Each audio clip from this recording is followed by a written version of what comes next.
Kita bukan tidak ada tokoh-tokoh yang muncul, tokoh-tokoh yang berkarisma, tokoh-tokoh yang kompeten, tapi Prof, ini kan menuju tanggal 15 Agustus, ya, itu Hari Damai Aceh. betul. Nah, pada sisi lain kita telah berada 17 tahun Aceh pasca damai. Ya, ya. Nah, secara statistik ada beberapa angka yang kita belum maksimal, Prof. Nah, pada sisi lain secara sosial juga ada beberapa hal yang muncul. Nah, kira-kira pandangan Prof, refleksi Aceh 17 tahun pasca damai ini, Prof. Dalam setiap proses kehidupan itu, ya, proses perjalanan kehidupan itu ada namanya pasang surut, ya. Ada lancar, ada macet. Cuma mudah-mudahan kita tidak mundur ke belakang. Iya. Karena apa? Kita sudah dengan konflik itu ada aspek-aspek yang mundur. Karena apa? Ketika konflik terjadi, tentu yang pertama sekali energi, nyawa, kan, properti, bangunan, ya kan, sikap mental, orang jadi takut berusaha, takut belajar dan sebagainya itu ada aspek-aspek yang mundur. Nah, ini saya tidak menggeneralisasi.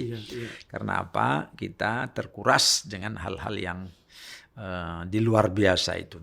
Nah, setelah 17 tahun ya proses perdamaian, tentu untuk terjadinya perdamaian itu juga tidak serta-merta kan itu hasil perjuangan strategi, waktu, diplomasi, macam-macam ya. Dengan melibatkan banyak pihak ya.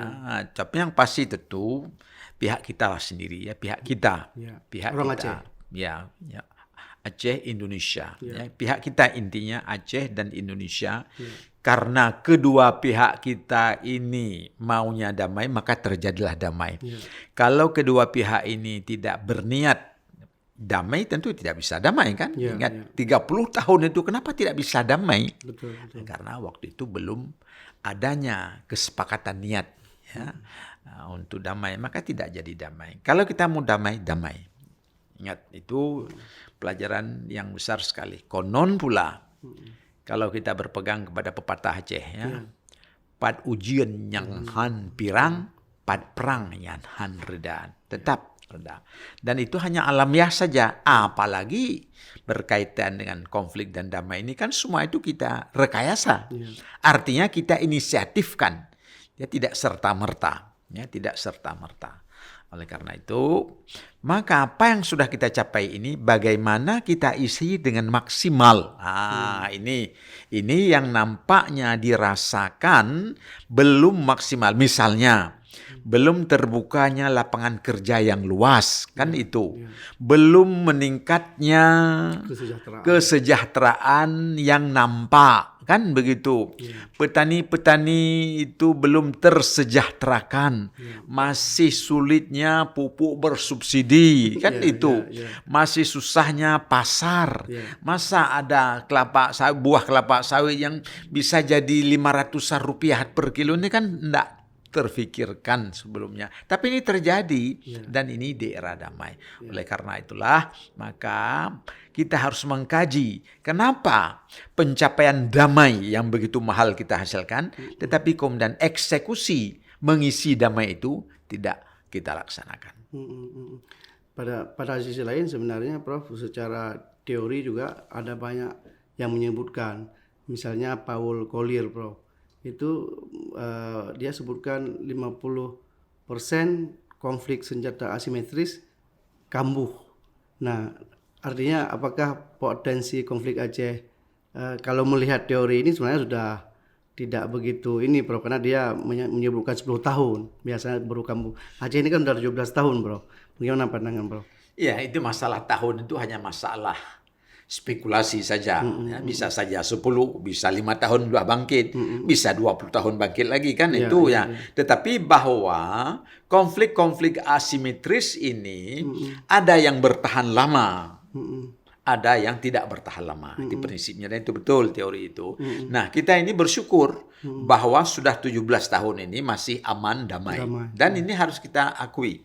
Kita aman, damai. Tentu masalah dinamika masyarakat ini beda-beda. Apalagi masyarakat Aceh ini dinamikanya tinggi kan. Tidak mudah.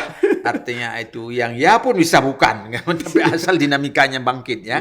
Nah, oleh karena itu bagaimana? Di sini yang sangat dipengaruhi keterisian dinamika manfaat daripada damai ini ialah kinerja. Yang pertama, pemerintah bersinergi dengan masyarakat. Ingat, pemerintah saya katakan dulu ini sangat-sangat menjadi leading sektor. Birokrasi, bro. Iya, birokrasi, betul, birokrasi pemerintah tentu ini bersinergi dengan tokoh-tokoh masyarakat, dengan masyarakat lah, dengan berbagai sistem yang dianut sehingga tergerak masyarakat untuk mengisi damai ini. Ya. Yang ketiga baru yang namanya tokoh-tokoh. Tokoh ini apa maknanya ini? Elit ya, elit agama, elit politik, elit sosial, elit intelektual ini kan.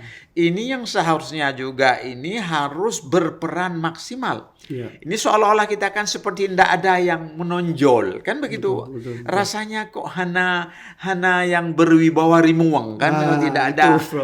Tidak yang berkarisma. Rasanya itu ini suatu kesalahan di dalam kita sebut kesalahan, tapi ini sebuah ironi ya di dalam perjalanan masyarakat Aceh selama ini. Karena dulu selalu ada tokoh-tokoh yang muncul, tokoh-tokoh sentral, tokoh yang apakah ada masanya Ulay Balang, ada masa habis kemerdekaan, ada masa nasionalis, kemudian masa mengisi kemerdekaan itu ada kan. Tapi kemudian sekarang kan tidak ada lagi. Ini kita harus mengakui ya kan, apapun plus atau minus. Misalnya taruhlah sesudah kemerdekaan, Tunkunya Arif misalnya kan, Tunku Daud Beri misalnya kan, Pak Ali Hashmi misalnya kan, itu harus kita akui. Dan beliau-beliau itu di samping juga itu konfrontator dalam satu aspek, tetapi negosiator atau orang yang berkomunikasi di pihak yang lain. Dan kita harus mengakui, ya kan, ketika konflik terjadi, peristiwa Aceh misalnya itu yang di depannya itu sejumlah ulama yang utamanya Tunku Daud Beri dan kawan-kawannya. Dan itu sudah jadi konflik, kemudian didamaikan lagi kan Nah, sampai munculnya Darussalam, ya kan, lembaga daripada Darul Harb. Ini bagus sekali filosofinya. Kita sudah berperang ke Darul Harb, ke Darussalam, yaitu tempat kita damai sejahtera. Nah, ini yang saya kira diperlukan tokoh-tokoh ini.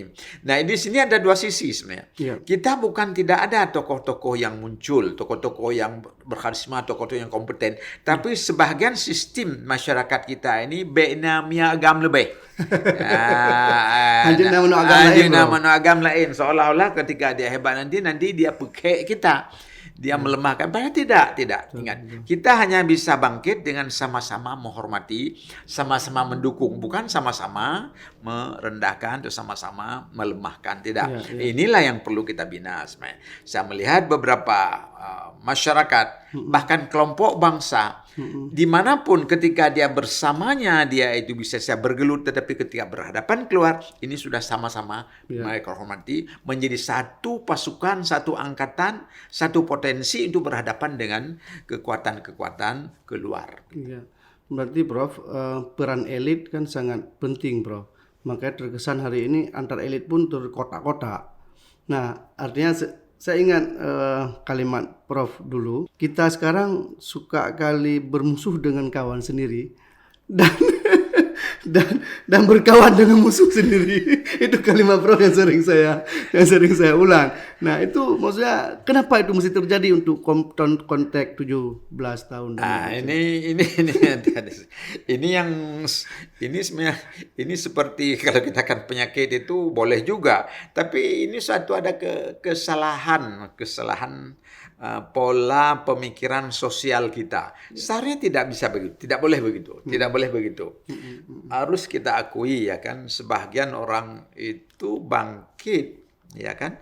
Karena adanya keserasian antar tokoh, walau apapun ideologinya daripada sebuah bangsa atau suku bangsa untuk memperjuangkan kemajuan suku bangsa atau bangsa itu, yang mereka itu ada di berbagai aspek, di berbagai segi, bahkan di berbagai dunia. Ketika mereka tidak menjatuhkan yang lain, itu bisa menjadi satu tenaga bersama membangkitkan. Jangan lupa.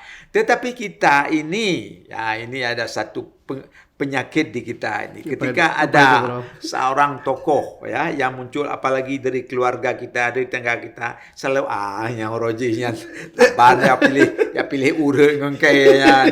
Apa dulu ya roji yang penyonyojib kopi pancung hana bosakala. Nah, itulah selalu ada kalimat-kalimat kalimat pekek ini yang saya kira ini tidak sehat.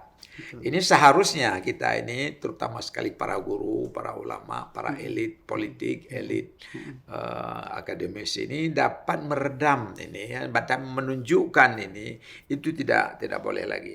Dengan cara kita pekek teman kita, terpaksalah kita itu menghebatkan yang lain. Sehingga kadang-kadang tuh tidak sengaja sudah menghebatkan ya bukan yang seharusnya mitra kita kan. Nah, sehingga nanti orang lain bahkan lebih bisa memanfaatkan kita, padahal itu bukan demikian harusnya. Jadi kejadian-kejadian demikian seolah-olah tidak terencana, seolah-olah tidak sadar. Nah, oleh karena itu ketika pun ada faedahnya pun kecil. Berarti Prof dengan perjalanan damai ini masuk kategori positive pitch atau negative pitch, Prof? Saya tetap mengatakan, jika video ini bermanfaat untuk Anda, silakan subscribe, like, dan nyalakan loncengnya.